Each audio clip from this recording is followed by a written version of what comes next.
दोस्तों, आगरा से लगभग 30 किलोमीटर दूर एक गांव लगता है जिसका नाम है तुर्किया। और तुर्किया में ही एक घर है। और उस घर के बारे में दोस्तों गांव के लोग क्या कहते हैं? गांव के लोग कहते हैं कि इस घर में भूत रहते हैं, इस घर में 7 आत्माएं हैं और गांव के किसी भी शख्स को उस घर के अंदर जाने की परमिशन नहीं थी ताकि कोई उसके अंदर ना जाए। अब होता क्या है दोस्तों, इस घर में किसी की एंट्री तो नहीं थी, लेकिन गांव के लोग खुद ही क्या करते थे, उस घर को दिखाने के लिए जाते थे और कहते थे कि इस घर के अंदर 7 आत्माएं रहा करती हैं। दरअसल दोस्तों बात क्या थी मैं आपको ये बताता हूं। इस घर के अंदर एक कत्ल होता है और दूसरी बार में 6 कत्ल होते हैं। तो 7 लोग मर चुके थे और 7 लोगों को जिसने इनकी हत्या की थी उनको पुलिस ने गिरफ्तार भी कर लिया। अब गिरफ्तार करने के बाद में क्या होता है दोस्तों, 10 फरवरी 2025 को उसको फ्री कर दिया जाएगा, यानी कि आज के दिन उसको रिहा कर दिया जाएगा। दरअसल हुआ क्या था, जब इसको गिरफ्तार किया गया था तब उस समय पे निचली अदालत और हाई कोर्ट ने इसको फांसी की सजा दी थी। लेकिन सुप्रीम कोर्ट क्या करती है, सुप्रीम कोर्ट ने इसकी अच्छी तरह से जांच करवाई। उसके बाद में सुप्रीम कोर्ट ने कहा कि अदालत दलीलों पे नहीं चलती बल्कि अदालत सबूतों के आधार पर चलती है और इस केस का जो मामला है वो सही से सुलझाया नहीं गया। इसीलिए 10 फरवरी 2025 को इस आदमी को आज़ाद कर दिया जाए, यानी कि फ्री कर दिया जाए। दोस्तों आज की कहानी इसी के ऊपर है कि आखिर इस घर में 7 कत्ल कैसे हुए, कौन था और क्यों सुप्रीम कोर्ट ने इसको रिहा कर दिया। दोस्तों कहानी शुरू करूंगा उससे पहले मैं बस आपसे यही कहना चाहूंगा कि अगर आप मेरे चैनल पे नए हैं तो चैनल को जल्दी से सब्सक्राइब कर दीजिएगा ताकि रोजाना शाम को 8 बजे मैं आपके लिए एक सच्ची घटना की कहानी लेकर आ सकूं। नमस्कार दोस्तों, मैं गौरव शर्मा और आप देख रहे हैं गौरव शर्मा सफ़र। दोस्तों आज की जो सच्ची घटना शुरू होती है, ये सच्ची घटना है उत्तर प्रदेश के आगरा शहर की। और आगरा में ही एक थाना लगता है, थाना अछनेरा। और अछनेरा थाना क्षेत्र के अंतर्गत एक गांव आता है तुर्किया। दरअसल मैं बात कर रहा हूं 9 मई 2012 की सुबह लगभग 6:30 बजे का समय होता है। एक घर के अंदर से 3 लोग अचानक से निकलकर भाग रहे होते हैं, जिसमें से कि 2 लोग तो इसी गांव के होते हैं और एक शख्स कहीं दूर शहर का होता है। अब जैसे ही ये 3 लोग हड़बड़ाते हुए घर से बाहर निकल रहे होते हैं तो गांव के लोगों की नज़र इन लोगों के ऊपर जाती है कि आखिर ये लोग हड़बड़ाते हुए क्यों निकल रहे हैं और यहाँ से सीधे सीधे क्यों जा रहे हैं भागकर। तभी क्या होता है दोस्तों, गांव का ही एक शख्स इस घर के अंदर जाता है और जैसे ही वो घर के अंदर का नज़ारा देखता है तो उसके पैरों के नीचे से ज़मीन खिसक जाती है। दरअसल दोस्तों इस घर में 6 हत्याएं की गई थीं। जैसे ही गांव का वो शख्स एक कमरे के अंदर जाता है तो वहाँ पे 2 पति पत्नी और उनके एक बच्चे की लाश पड़ी हुई थी। और वहीं दूसरे कमरे को देखा जाता है तो वहाँ पे भी 3 बच्चों की लाशें पड़ी हुई थीं। तुरंत ही जो नज़दीकी पुलिस थाना होता है वहाँ पे ये खबर दी जाती है और पुलिस सुबह ही मौका वारदात पर पहुँच जाती है। अब मैं आपको बताना चाहूँगा कि ये 6 लोग कौन थे जिनकी हत्या हुई थी।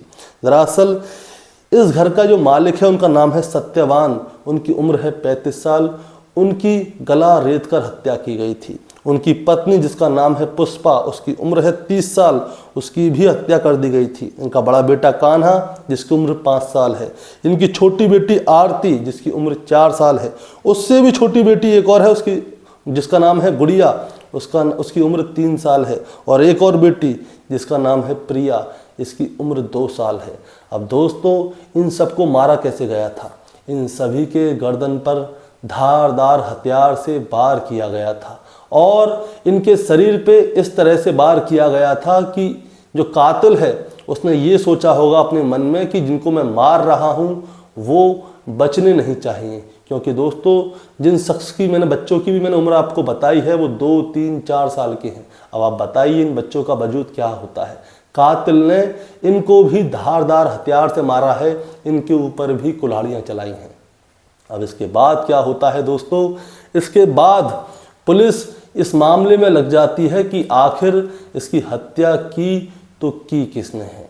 अब दोस्तों हत्या की तो की किसने है, ये वाली बात हम अभी यहीं पे रोकते हैं। अब मैं इस हत्या होने का मोटिव बताता हूँ कि ये आखिर हत्या हुई क्यों थी।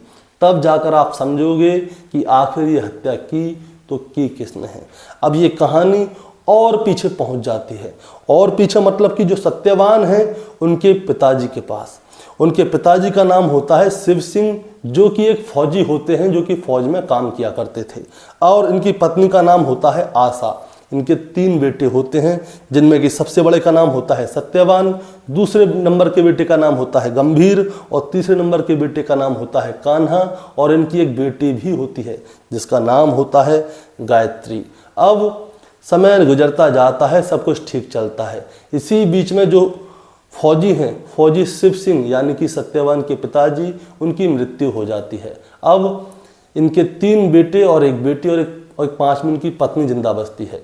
इनके हिस्से में जो होते हैं 4 बीघा खेत होता है। अब 4 बीघा खेत का जो है हिस्सा किया जाता है, जिसमें कि 1 बीघा सत्यवान को मिलता है, 1 बीघा गंभीर को मिलता है और 1 बीघा कान्हा को मिलता है। और जो चौथा 1 बीघा बचा था वो इनकी माँ आशा को मिल जाता है। अब क्या होता है, अभी भी सब कुछ ठीक चल रहा था, लेकिन इसी बीच सत्यवान और गंभीर को एक जानकारी मिलती है।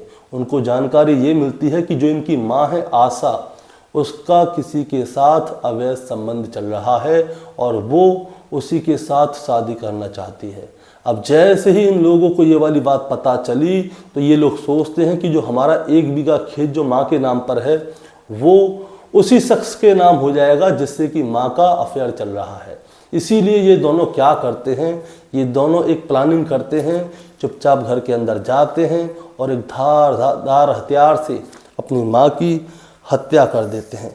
अब हत्या कर देते हैं तो इसके बाद में ये मामला खुलता है, पुलिस आती है, सत्यवान और गंभीर को, इन दोनों को गिरफ्तार कर लेती है।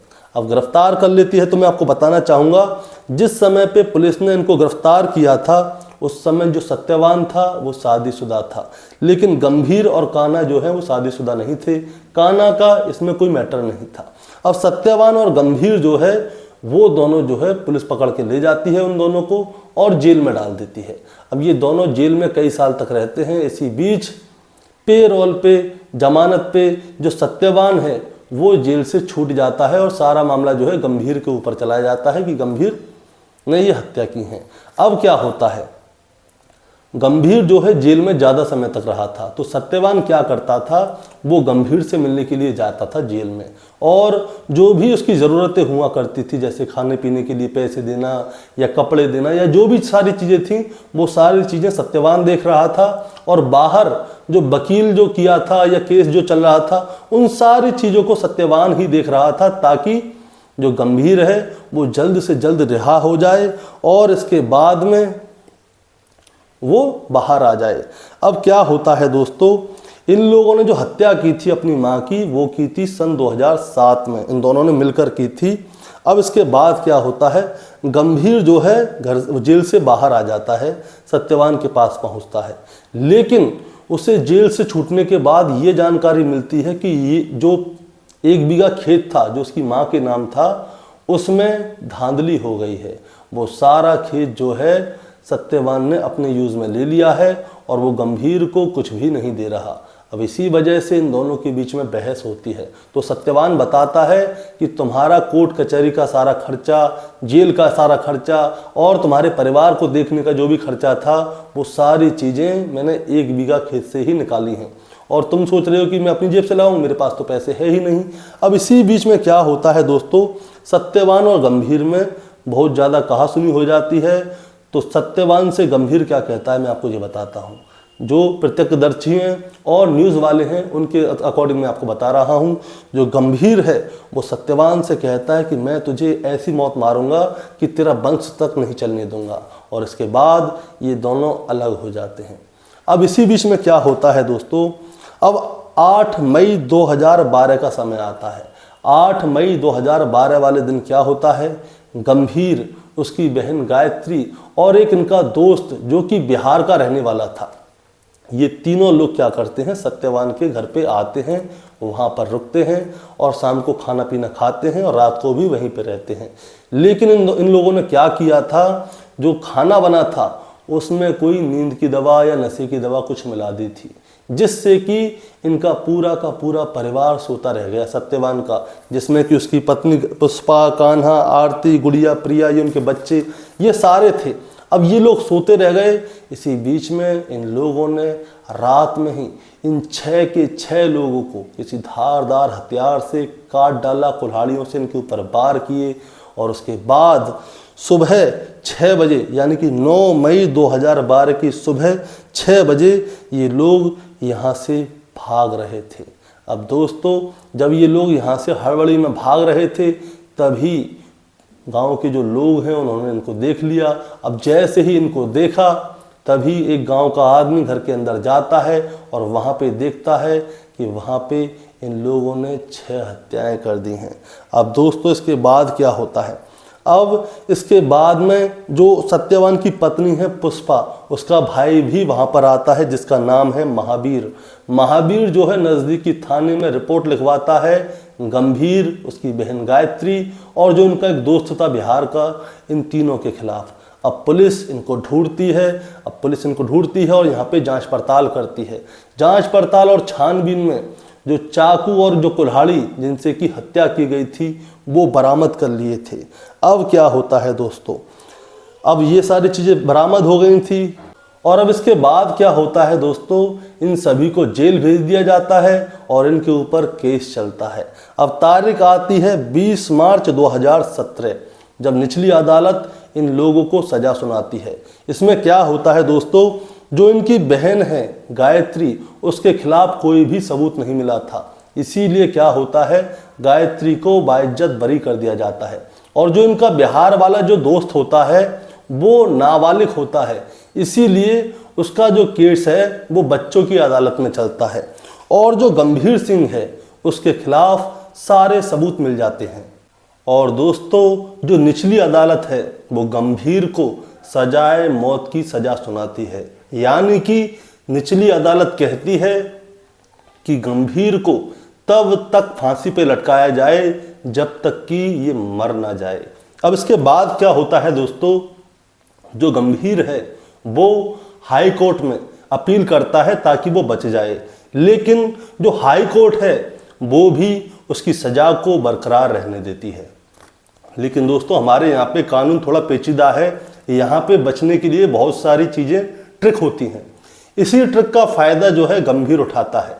वो क्या करता है, वो सुप्रीम कोर्ट में दया याचिका लगाता है और इस केस की दोबारा से पैरवी करवाता है। अब जब सुप्रीम कोर्ट में ये केस चलता है तो उसके बाद दोस्तों मैं आपको बताना चाहूँगा फरवरी का दूसरा सप्ताह होता है, 2025 साल होती है। इसमें जो सुप्रीम कोर्ट है उसका कहना यह है कि अदालत जो है वो सबूतों के आधार पर चलती है, ना कि दलीलों के आधार पर। और जो गंभीर का केस है उसमें जांच पड़ताल जो है वो ठीक से नहीं हुई है, इसीलिए जो गंभीर है उसे 10 फरवरी 2025 को बाइज्जत बरी कर दिया जाए। अब इसके बाद दोस्तों 10 फरवरी 2025 को जो है गंभीर वो रिहा कर दिया जाएगा। अब कहना यही है कि सभी को पता है, गांव वालों को कि कत्ल किसने किया है, लेकिन इस मामले में जो है पुलिस ने अपना काम थोड़ा ठीक से नहीं किया। अगर किया होता तो आज कातिल आज़ाद नहीं होता। दोस्तों, इस कहानी को सुनाने का मतलब आपको परेशान करना या विचलित करना बिल्कुल नहीं है, बस आपको बताना है और जताना है कि कभी कभी तो पुलिस बहुत अच्छा काम कर देती है। जब पुलिस वो काम करती है तो उनको सैल्यूट करने का मन करता है, लेकिन कभी कभी क्या होता है दोस्तों, पुलिस मन से काम नहीं करती, और जब पुलिस मन से काम नहीं करती तो ऐसी कहानियाँ सामने आती हैं। दोस्तों, आपका क्या कहना है इस कहानी के बारे में, आप ज़रा हमें कमेंट में बताएं। चैनल पे नए हैं तो सब्सक्राइब करके जाएं ताकि रोजाना शाम को 8 बजे मैं आपके लिए एक सच्ची घटना की कहानी लेकर आ सकूं। नमस्कार।